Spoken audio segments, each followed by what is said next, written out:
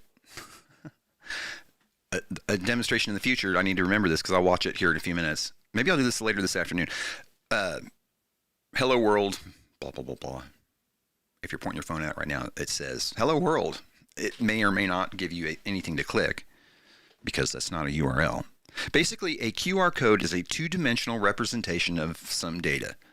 It has all sorts of error correcting on it. If you'll see here, these are location indicators. There's at the bottom of this, there are spacing indicators. Someday I'll do a complete technical talk about it as soon as I understand it a little better. I mean, I've read the Wikipedia page, is what I'm saying. And that's not enough. Anyway, all a QR code does is encode some data into a two-dimensional form. It has some error correcting, and it's meant to be not scale dependent, so you can use your camera from a distance, and it ought to be able to pick something like that up depending on how well it is encoded. This is the default error correction, the default good error correction, and we're doing whatever 20 pixels per frame means, or section or block. It's the default. This is all default. So if you have your phone pointed at it right now, and I type in https www.winnet.com, then you could go to my website. If you wanted to contact me, I could put contact like that. If I had a badge at a let's say I had a badge and I'm going around a convention and it says, "Hi, my name's Joe," and I put my QR code there because if someone takes a picture of me, I want them to be able to get my contact information. Well, what they would see is, https contact. I would probably put it in there so that they can see that it's me. Or this URL won't work, joe.winnet.com. Anyway, that's pretty neat. You can encode literally information that you want people. You can put paragraphs in there if you want. Carriage returns, all sorts of things.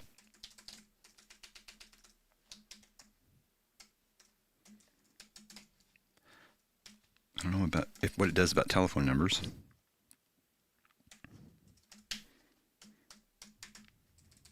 +1 877 37 Teddy. I don't know. It doesn't matter. It could be a phone number. What else we can put in there? Wait. Well, let's get back to the programming. The deal is.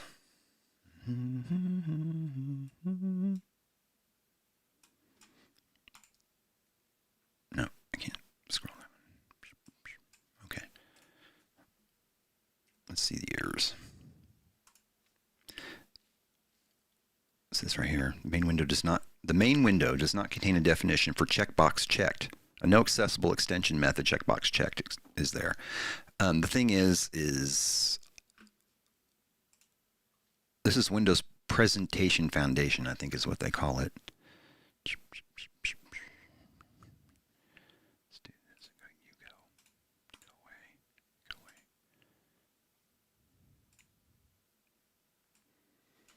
This is too big to see.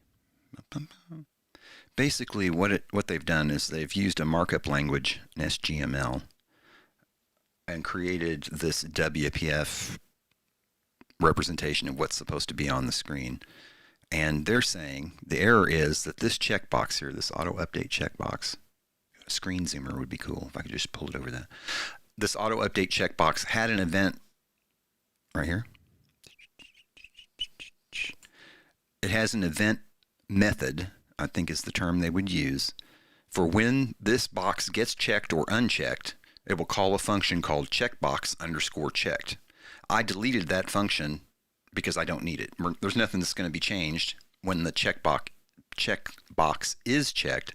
All that's going to happen is, you see when I typed in all of that text, it was updating the QR code. When you turn the quality up, it takes a long time to create a QR code, so you don't want to do it while you're typing it in. So I wanted to be able to turn off the auto update so it wouldn't update every time. All that needs to be done, instead of responding to the fact that the user clicked the update, is that when this function is called, every time I type a key into that combo box, It'll check to see if auto update checkbox is checked equals true, and then call to update the QR code with the text that's in the edit box, the text box edit portion of the plane of the combo box. I'll get better at explaining these things. All right, I have no idea if anybody was there. This has been fun. Oh, I should fix that. Let's just fix that. All I need to do is take out this. Take this out, and I could take it out in text. I won't show the hard way. I'll just take it out in text. Sorry. All right, let's have a celebration.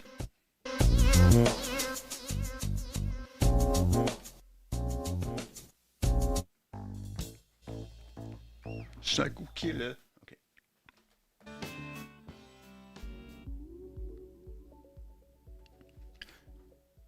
Real smooth jazz. Okay, run it. Run it.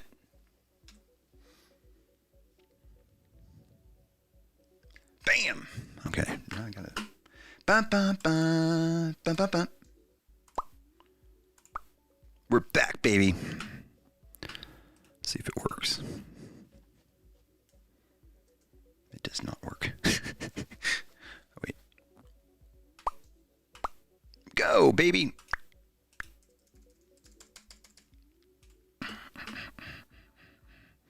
Oh, that selection changed. Let's run it again, see if that works. I should show right here. Right here. This is the combo. This control right here is a classic type of control in all sorts of user interface design. I learned it when I went to Microsoft University and learned to program Windows 3. In the very early 90s, went to Redmond, Washington, in the old Microsoft building. They had a thing called Microsoft University, and it was meant to train people to program Microsoft products. What was the point? It doesn't matter. Okay. Oh, combo box. Anyway, a standard Windows control is a combo box. A combo box is a control that has a drop down. Run it so I show. Not F6, F5, baby. Man, I need that to automatically find it by name. That would be cool. Okay.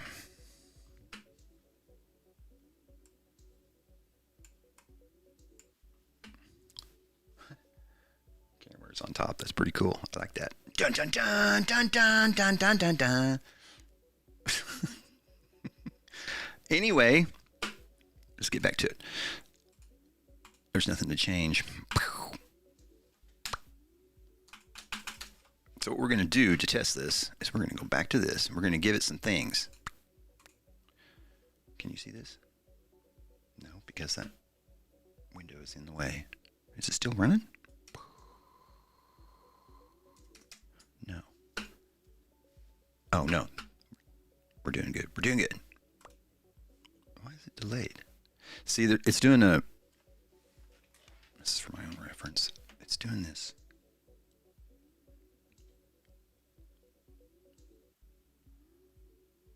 There's an overlay window that it's not capturing. Probably should have that just capture the whole screen. Hang on, doctor. We're going to fix this. We're not going to do window capture. We're going to capture the entire screen. Please prepare thyself.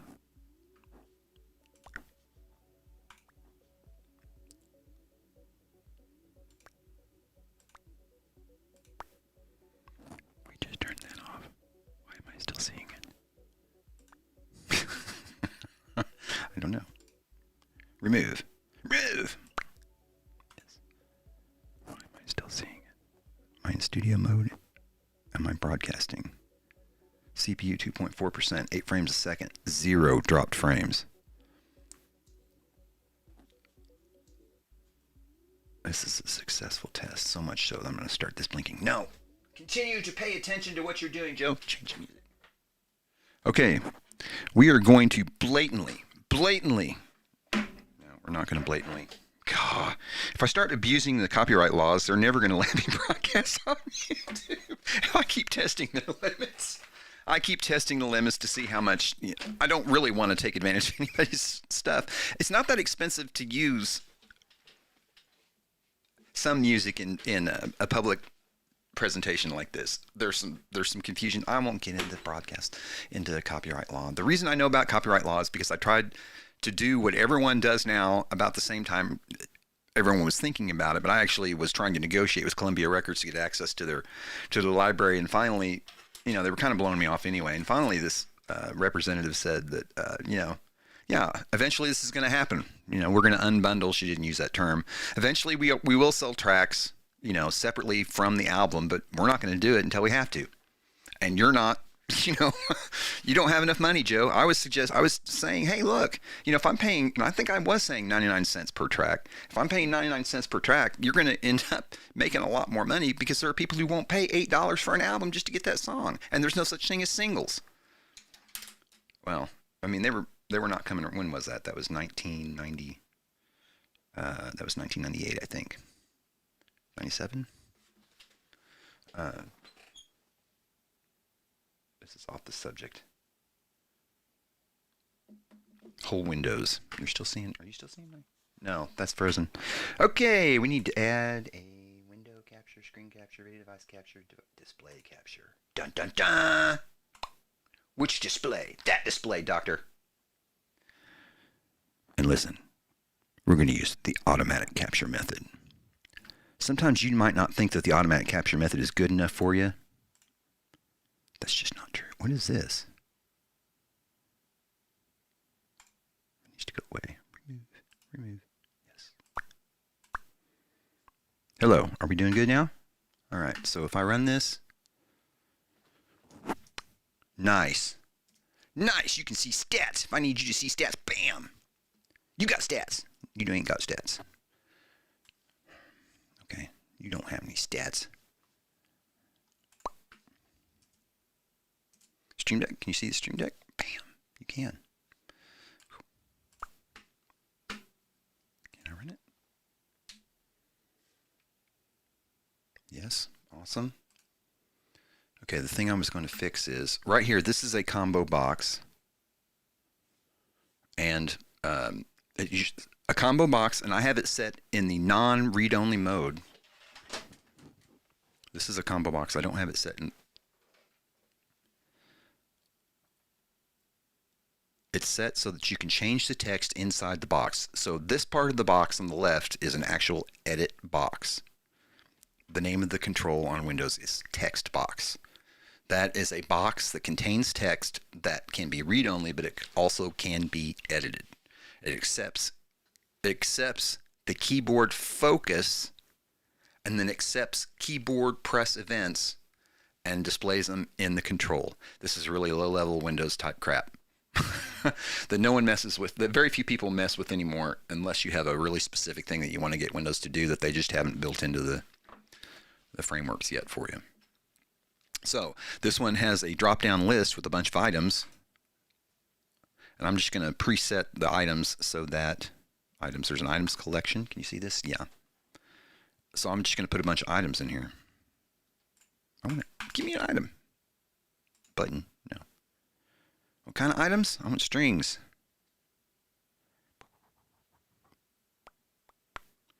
An object to separate a radio button? I didn't know it would do this. Dun dun dun. Okay. I'm out of my depth here. I thought it would just take a list of strings. Well, let's just change the function. Selection change, that's not the function I want. Well, I do want that function, but I also want...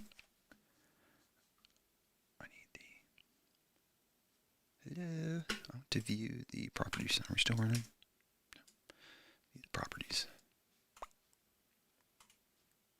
Properties Explorer. Solution Explorer.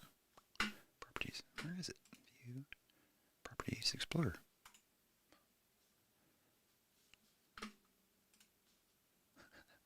I'm going to be programming in VI one day. I can do it a lot faster than this. Properties, dang it. Property.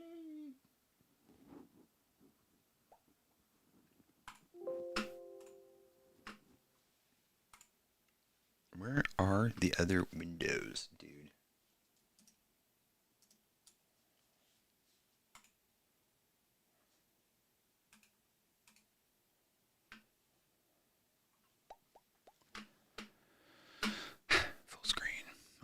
is foiled by full screen.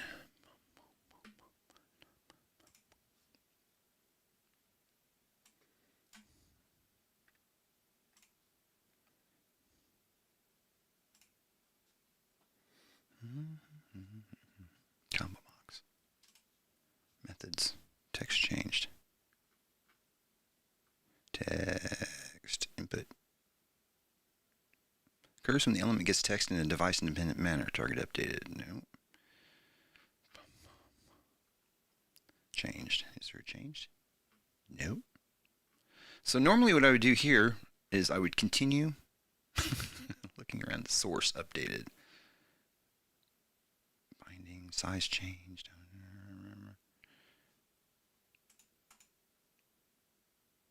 When the element gets text, well, let's just do that. That's how you find out.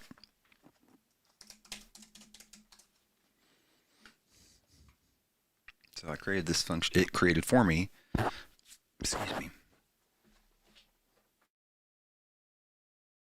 So I created a. It created for me. Text changed. Actually, this go button. I need to do that. When the go button is clicked, update. When the text is changed,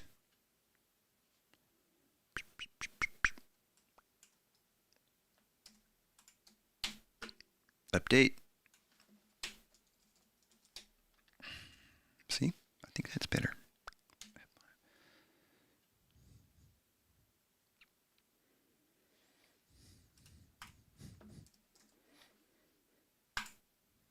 Okay, well, at least that works. All right. So there, like if you were to click that right now, if you were to scan that, it should go to Karen Kenworthy's biography. That needs to be I want it to be fixed up. Before Karen's work is forgotten, I'd really like her to have a Wikipedia page too. But I don't. Okay, well, let's do something else. Let's type something else in here. Teddybear.com. Teddy Bear Computers was Karen Kenworthy's computer store, her computer forensics, her computer parts. She did business in Broken Arrow, Oklahoma under that name for many, many years. She registered teddybear.com when the internet was young. Get this, Karen Kenworthy registered. She was one of the few people to get distribution of a /24. That's right. That's a 24-bit segment of the internet that's basically a 255.255.255.0, meaning that it's 250. She had her own set of 254 routable internet addresses.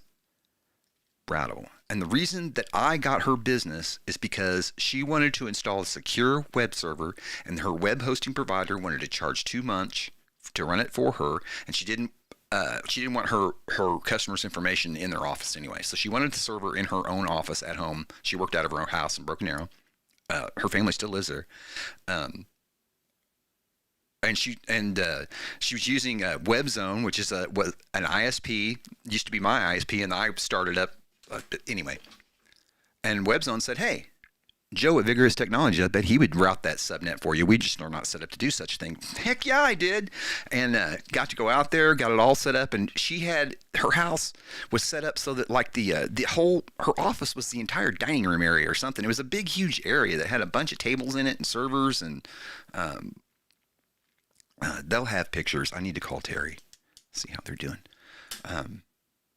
Anyway, very cool, very cool. So I set it up, and we routed it to her. Well, she eventually got a T1 from me, but anyway, it was cool. It was cool, and I got to help her with a couple of technical things setting up her network.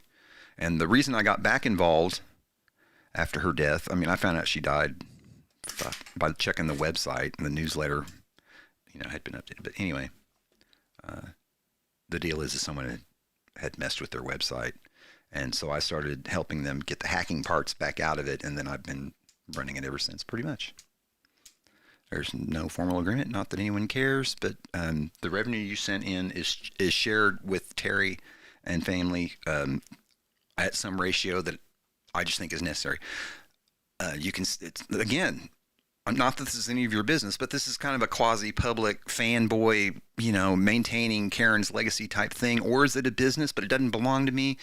I would prefer that it gets all incorporated and it's just It becomes immortal. Just call it Kenworthy Teddy Bear Computers or something, and we'll just immortalize her. And it can continue on without her. Or if it's not going to make money, get the license from her family so that it can be turned open source or something. But the old Visual Basic code doesn't need to be open source. You can download the code right now and fix it if you want. No one's going to be running Visual Basic 6 code. Okay, that's 30 minutes. We love you here at KarenWare.com. If you see me on the interwebs, be sure to wave.